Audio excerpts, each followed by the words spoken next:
ខ្ញុំសូមគោរពជម្រាបសួរទៅកាន់បងប្អូនទាំងអស់គ្នានៅក្នុងប្រទេសរួមទាំងក្រៅប្រទេសផងដែរនាងខ្ញុំខានចេញវីដេអូយូរដែរហើយចាដោយសារតែអត់សូវមានអ្នកគ្រប់គ្រងក៏ខ្ជិលធ្វើបងប្អូនណាមិនដល់ពេលអ្នកគ្រប់គ្រងដូចអត់មានអ្នក comment អ្នក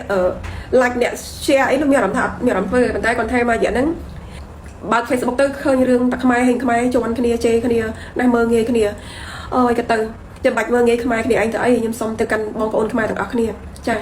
ាពេលហ្នឹងយើងកំពុងមានចំនួនជាមួយនឹងជនជាតិគេណាកំពុងតែសៀនធ្វើតុកតុំម្នេញមកប្រទេសកម្ពុជាហេតុអីបានខ្មែរមិននាំគ្នារួមគ្នាដើម្បីជួយប្រទេសជាតិណាដើម្បីទាមទារនៅរកយុត្តិធម៌មកប្រទេសកម្ពុជាយើងវិញចាដូចរឿងបងអូនស្រីម្នាក់ដែលគាត់ចែករំលែកធ្វើមិនអីខ្លាចជាអ្នកមានឬក៏ខ្លាចជាអ្នកជោគជ័យអីហើយមនុស្សមួយចំនួននេះចាំបាច់ជន់គាត់ទៅអីកាប់ទៅទ្រឹស្ដីដែលគាត់ចែករំលែកហ្នឹងគឺល្អចាហើយដូចខ្ញុំប្រាប់ពុកម៉ែបងប្អូនចឹងខិនថិនគេចាញ់មកវីដេអូនេះវាមិនមែនស្រួលធ្វើទេហើយចាមុននឹងធ្វើចេញទៅហ្នឹងគេត្រូវសិក្សារៀនសូត្រគេត្រូវការអនុវត្តទៅគេចាញ់ខិនថិនមួយនឹងវាចាញ់បានដល់រលូនអ្នកខ្លះចាគ្មានបានជួយចែករំលែកបទពិសោធន៍អីផ្សេងនៅលើសង្គមទេចេះតែជេរឲ្យជន់ចាឲ្យមើងងាយចាំបាច់ធ្វើចឹងធ្វើអីបើយើងមានពេលទំនេរយើងសុខចិត្តធ្វើដូចគេដែរមកបើយើងមានការគ្រប់គ្រងយើងមានអាយុច្រើនបានន័យថាយើងអស់ចាស់ហើយបានន័យថាយើងជាពលរដ្ឋម្នាក់ដែលចេះចែករំលែកចាភាពល្អឬក៏ភាពត្រឹមត្រូវលើសង្គមក៏មករបៀបខ្មែរគេចេញមកជន់ខ្មែរចេញមកជន់ក៏មិនណានិយាយលក្ខណៈចេញមកល្អបន្តិចហ្នឹងជន់គ្នាទម្លាក់ទៅក្រោមភ្លាមហើយចាំមកធ្វើអញ្ចឹងជន់តែមនុស្សដែលគេឆ្លាតគេបកាយអញ្ចឹងហើយប្រងទៅលើសង្គមហ្នឹងតើឈួតណាស្លៀកលីអូស្លៀកពាក់ឲ្យទៅរាប់ដើមហាញមកតែបានល្អអាត្រឹមគេចេញមកនិយាយរឿងសង្គមចារឿងធ្វើមិនឲ្យខ្លាចជាអ្នកមានរឿងធ្វើមិនឲ្យយើងហ្នឹងចាចេះសំចៃចេះរកកិច្ចការងារណាដែលត្រូវនឹងអ្វីដែលយើងចង់ធ្វើគេចែកម្លែកមានអីត្រូវខុសហើយមានអីត្រូវជន់គេវាអត់យល់ចាទោះគេនិយាយថាគេនឹងមានឬក៏ក្រយ៉ាងណាក៏ស្ដាប់ទៅតែអ្វីដែលគេចែករំលែកនោះយើងយកមកអនុវត្តបានបានន័យថាយើងអស់ចាហើយចាខ្ញុំទទួលស្គាល់ថាការនិយាយនេះស្រួលជាងការធ្វើចាការនិយាយវាស្រួលដែរតែការធ្វើវាពិបាកប៉ុន្តែបើសិនជាយើងយកការនិយាយរបស់គេស្រួលនោះយកមកធ្វ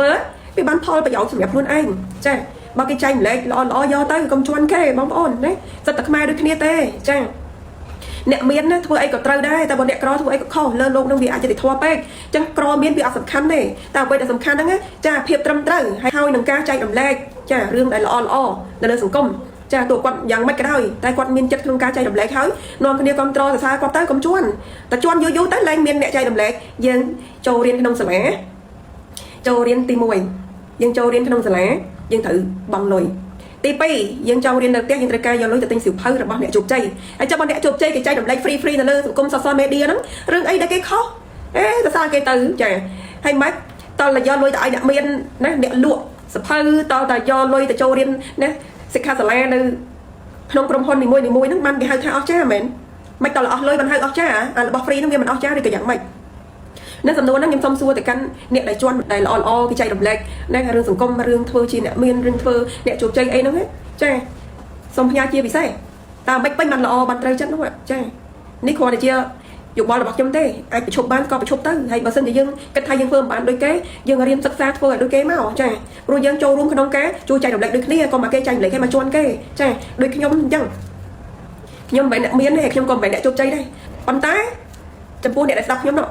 មិនដែរយកចិត្តទុកដាក់ការនិយាយរបស់ខ្ញុំទៅយកទៅអនុវត្តហ្នឹងការធ្វើហ្នឹងវាសំខាន់ជាងការនិយាយហើយបើសិនជាយើងទៅធ្វើអត់មានកំណត់ក៏ធ្វើអត់ចេញដែរធ្វើអ្វីមួយត្រូវចាំពុកម៉ែបងប្អូនបើអត់មានកំណត់ផ្ដើមក៏មិនអាចអនុវត្តចេញដែរចាមិនដឹងទៅច្រកណាមកច្រកណីហើយបើគេចែករំលែកថាធ្វើអញ្ចេះយើងដឹងពីក្បួនហើយយើងចាប់ដើមប្រើចិត្តសាស្ត្រអនុវត្តវាហើយបើយើងទៅអនុវត្តមិនបើយើងមិនដឹងថាគូចាក់ពីកន្លែងណាទៅកន្លែងណាផងហ្នឹងរឿងហ្នឹងសំខាន់ណាស់បងប្អូនចាអត់មានលេងសើចទេអញ្ចឹងគ្រប់គ្រងពួកគាត់បើគាត់ចែករំលែករឿងល្អរឿងធ្វើមិនឲ្យជោគជ័យរឿងធ្វើមិនឲ្យខ្លាយជាអ្នកមានជាសំមិនឲ្យខ្លាយជាអ្នកមានយើងយកទៅចាអាណាមិនកើតបោះចោលណាល្អយកមកដាក់ខ្លួនឲ្យអនុវត្តទៅវាមិនខុសទេវាគ្រាន់បើយើងយកលុយទិញសភៅដែរចាបើយើងស្ដាប់ free នៅក្នុងប្រព័ន្ធ social media ហើយបើយើងយកលុយទៅទិញវាអស់លុយនឹងឯងចារឿងហ្នឹងវាអញ្ចឹងចាហើយពុកម៉ែបងប្អូនកលិចមើលតើអ្នកមានណាមួយដែលចែករំលែកមកកាន់ប្រជាពលរដ្ឋយើងខ្មែរយើងនេះ free បើមិនលក់សភៅទេចាក៏ចូលរៀនបង់លុយដែរចាកន្លែងណាដែលអ្នកមានចែករំលែកឲ្យខ្មែរយើងហ្នឹងណាឲ្យប្រជាពលរដ្ឋយើងហ្នឹងចេះដឹងសិតតែទិញគេហើយចូលរៀនតែម្ដងចាប៉ុន្តែនៅលើសង្គមមួយចំនួននេះគេចែករំលែកនេះគេមានឲ្យយើងទៅទិញគេណាគាត់ទៅចូលស្ដាប់គេហើយធ្វើតាមចប់វាអត់មានអស់លុយអីទេហើយរឿងអីដែលគាត់ត្រូវខុសណាអញ្ចឹងសូមបញ្ឈប់ទៅចាកុំជន់មនុស្សល្អចែករំលែករឿងល្អលើសង្គមចាយើងទិញគេធ្វើបានយើងនាំគ្នាដឹងអីយើងចែករំលែកខ្លះទៅកុំអីលុយអីលក់ពេកណា លក់ពេកគិតអីប្រយោជន៍ច្រើនពេកហ្នឹងឯងប្រទេសដើរយើងនោះព្រោះយើងមិនព្រោះយើងជាជនជាតិខ្មែរដូចគ្នាចំណេះដឹងខ្លះៗយើងអាចចែករំលែកលើសង្គមណាដើម្បីឲ្យប្រទេសយើងរីកចម្រើនខ្លះទៅចាកាលណាប្រជាពលរដ្ឋយើងរីកចម្រើនប្រទេសរីកចម្រើនដូចគ្នាអីចឹងខ្វះអីអ្នកមានហ៎ចាហើយបើយើងមិនចែករំលែកផងនៅខំក្រាបអីបន្តិចលុយអីបន្តិចអាណាមិនមកមិនយកលុយមករៀនជាមួយអញមិនឲ្យចំណេះដឹងអញងាប់ទៅជាមួយធ្វើអញ្ចឹងបានខ្មែរធ្លាក់ចុះចាហៅឡើងលឺណាអ្នកមានលាក់ចំណេះវិជ្ជាចាអ្នកក្រចែកជន់ដល់ពេលអ្នកក្រអ្នកប្រជុំចែករំលែកថាអ្នកក្រអ្នកប្រជុំហ្នឹងចាមានប្រមាណហើយធ្វើចេះដឹងធ្វើអីក៏ខុសអ្នកក្រធ្វើអីក៏ខុសអ្នកមានធ្វើអីក៏ត្រូវចាខ្ញុំនិយាយនេះគឺមួយចំនួនទេបងប្អូនណាដូច្នេះមួយចំនួនទៀតកុំដាក់ខ្លួនអីចាសម្រាប់វីដេអូនេះគឺមានតែប៉ុណ្្នឹងទេចានាងខ្ញុំសូមអរគុណសូមជម្រាបលា